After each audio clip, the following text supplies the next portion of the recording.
Space Cats! Now here's a question. Do you know how much you're going to charge for your book?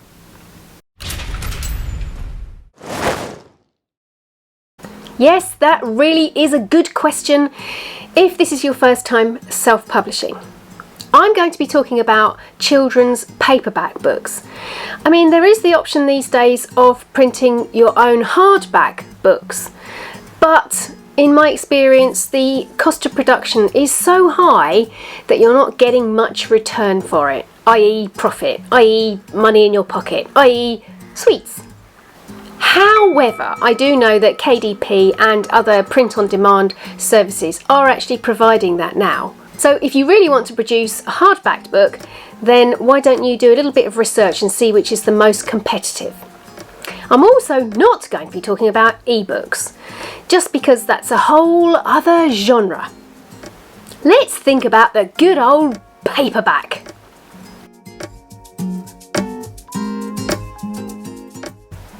Firstly, you've got to think about what is the goal for doing this project. If you are doing something that is really personal to you, maybe your family or your locality or your group, then it's likely that you're going to be producing a smaller amount of books than if you want to have global domination.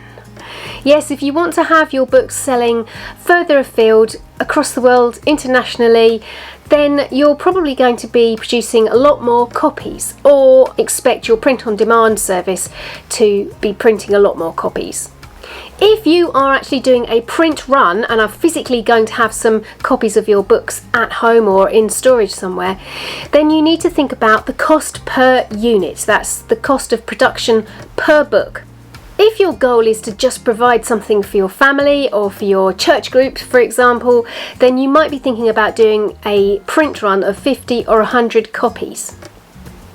But you might like to know that the more copies you produce, the cheaper per unit it's going to be.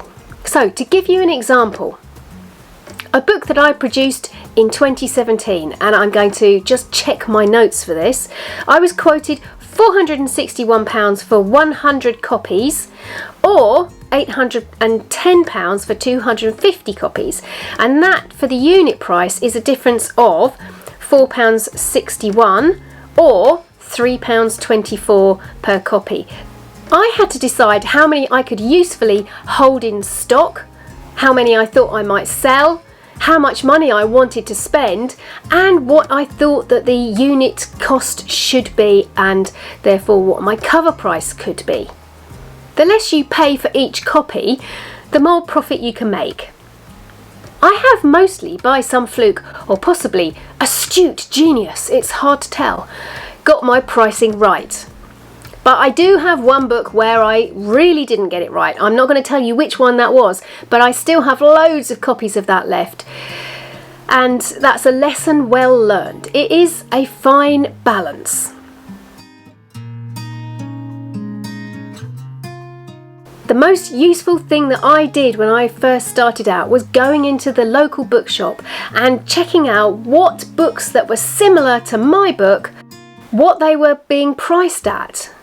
How much would I expect if I was going into a bookstore to buy a children's picture book, 3 to 6 year olds, how much would I expect to pay? Particularly paying attention to its format, how many pages it's got, and of course whether it's a hardback or a paperback book. At the time, before I produced anything at all, this was my very first book, I was actually quoted a production cost of £10 per copy. And that's without any other additional costs or any profit. And I soon realised that there was absolutely no way that someone was going to walk into their local Waterstones and pay £15 for a paperback book when they were looking at the one that was next door that would be £7, £7.99, something like that. Somehow I was going to need to halve my printing costs.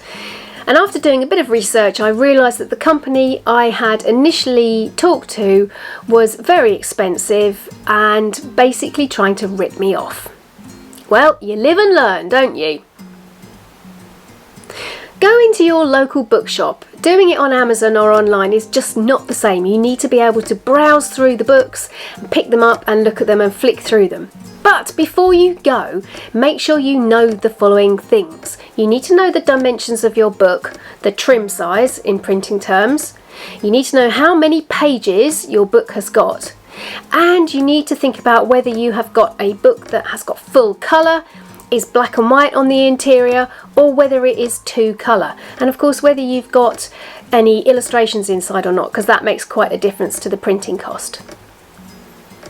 When you find a book that is roughly the same sort of size, has the similar amount of pages to it, and is in the same format, have a look at the back and see what the cover price is. That will give you a really good indication as to what you should be charging for yours. Picture books for 3 to 6 year olds in the UK are usually between about £6 and £8, and in the US I think that would be about £12 to £14.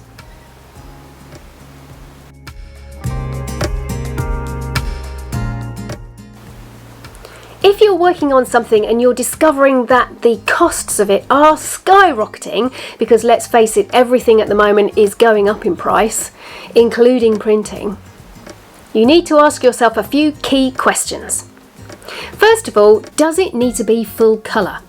Could it be black and white or two colour illustrations inside? If the answer to that is yes, it does need to be full colour, then maybe you could ask yourself, well, could I shrink my dimensions a bit? Does it have to be the size that I had in mind? Could it be a little bit smaller? If the answer to that is no, it cannot be any smaller, it is the size it is because I have good reasons, then can you perhaps shrink the amount of pages that you've got? If, like me, you're working on a 96-page book at the moment, then maybe you could cut some of those pages out, and that will help with your unit price a little bit, but not to the expense of your story making sense and it being a beautiful read. These are questions you might have to ask yourself. It is hard to answer them, but if it's the difference between having a sensible cover price and a realistic chance of selling your book to people other than your mum and dad, then it's a choice that you might just have to make. When you're choosing the price of your book, we have talked about why you don't want your cost to be too high. That is, your potential reader won't think that it's competitive, especially if they're coming to your book cold. If they've never heard of you and your book is next to somebody really famous, then they're more likely to choose the famous person, particularly if your price is a lot more than theirs. But critically, you also don't want to price it too low. Imagine that you're going into a restaurant and you have an image in mind of the sort of food that you're going to eat and how much it's going to cost. Well, maybe that place is shut, so you go next door and their costs are ridiculously low. You're going to be very suspicious as to what's wrong with the food. You might think it's really inferior, or you might think you've bagged yourself a bit of a bargain, but to what expense? This is what you must consider when you are pricing your book. Price it too low and readers will assume it's substandard in some way, that there must be something wrong with it in comparison to the other better known authors. What you want is something in the middle, a sort of standard or typical price for the genre of book that you're working on. For me, a picture book is somewhere around the £7 mark. So I usually charge either £6 or £7 for my books depending on their dimensions. Now I know psychologically most things that you buy will be 0.99 of a pence. So for example, if you go into a shop and you buy a new pencil case, it might cost you £3.99.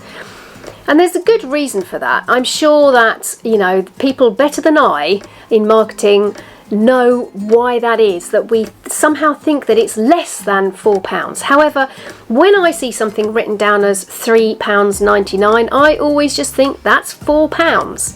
So I don't do the 99 pence thing with my sales, particularly for when I go out and I'm doing face-to-face sales in libraries or schools. I just don't want to be carrying that extra change around with me.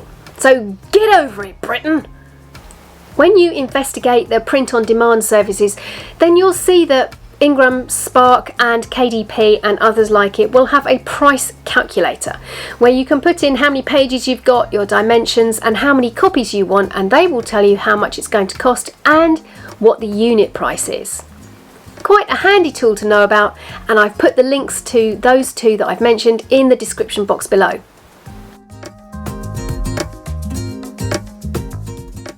And lastly, a word about choosing the least expensive option. The only 6 words that you need to remember are, you get what you pay for. I have used lots of different options for printing my books, from print-on-demand services to all sorts of different printers. And the books that I get the most fabulous comments on are from a printer in Exeter that I've used. They're not by any stretch of the imagination the cheapest option. They are one of these slightly more expensive, so my unit price goes up by a few pence per book.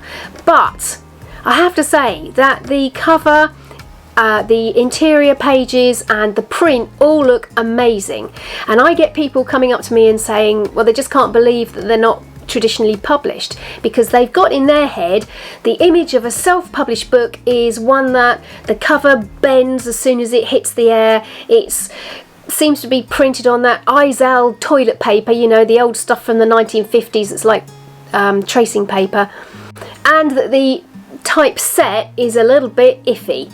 So don't fall into a false sense of security getting the cheapest option, because you'll probably regret it. But what you should be doing is asking for some samples from the printer of the paper anyway, so you can physically feel it before you go too far down the road. And then once you've accepted a contract with your printer or with your print-on-demand service, get an author copy or a proof copy so that you can physically look at your book before you go ahead with your print run. And that way you can make sure you are quite happy with the quality of the paper.